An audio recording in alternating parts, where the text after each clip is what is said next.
శరీరం అనుకుంటే దానికి ప్రకృతి పురుషులు ఉండాలి కదా. ఆ ప్రకృతే లక్ష్మీదేవి, ఆ పురుషుడే నారాయణుడు అన్నాడు. అది లక్ష్మీనారాయణుడు. అందుకని వాళ్ళ చూపులు మన మధ్యలో, దంపతుల మధ్యలో చూపులు కనుసేగులు నడిచినట్టే వాళ్ళ మధ్యలో కూడా ఒక ప్రేమ సంబంధమైన చూపుల వ్యవహారం నడవకపోతే, సినిమా కూడా వచ్చింది చూపుల కింద శుభలేఖో ఏదో పెళ్లిలో రాస్తూ ఉంటారు కదా ఆ వస్త్రం మీద, చూపులు కలిసిన శుభవేళ.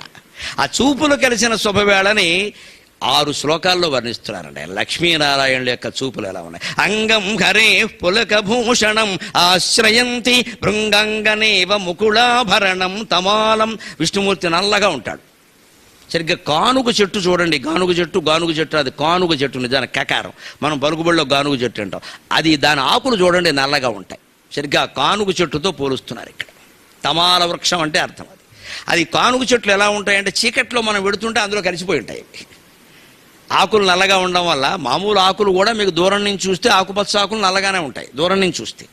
కానీ ఈ కానుగ చెట్టు ఆకులు రంగే నలుపుగా ఉంటాయి.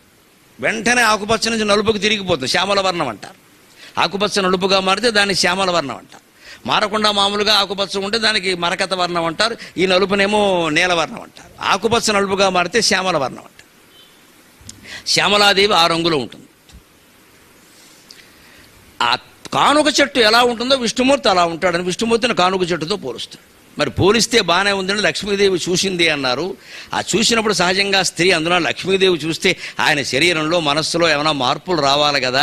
ఆ మార్పులు శరీరంలో కనపడ్డారు కదా. నాకు కనపడుతున్నాయి అంటున్నాడు ఈ ఆజన్మ బ్రహ్మచారి. అంగం హరే పులకభూషణం ఆశ్రయంతి భృంగాంగనేవ ముకుళాభరణం తమాలం. కానుక చెట్టుకి మొగ్గలు ఉంటాయి కదా, లేత ఎరుపు రంగులో ఉంటాయి కదా. ఆ మొగ్గ మొట్టమొదట లేత ఎరుపు రంగులో వస్తుంది. క్రమంగా అది గన్నేరు మొగ్గ ఆకారంలోకి మారుతుంది. క్రమంగా అది పికిలి పిట్ట ఈకల్లాంటి జొంపంగా ఆకుల రంగులోకి మారుతుంది. తర్వాత క్రమంగా ఆకుపచ్చ రంగు చిగురాకు వస్తుంది. ఆ చిగురాకు క్రమంగా నల్లబారుతుంది, కొంచెం నలుపు రంగు సంతరించుకుంటుంది. ఆ నలుపు రంగు కొన్ని రోజులకి నూనె రాసినట్టుగా మెరుగుగా ఉంటుంది. అటువంటి ఆకులు వరుసగా చిగురాకులు, ఆ నల్లటి ఆకులు అలా కలిసి గుత్తిగా ఉంటే దాన్నే కవులు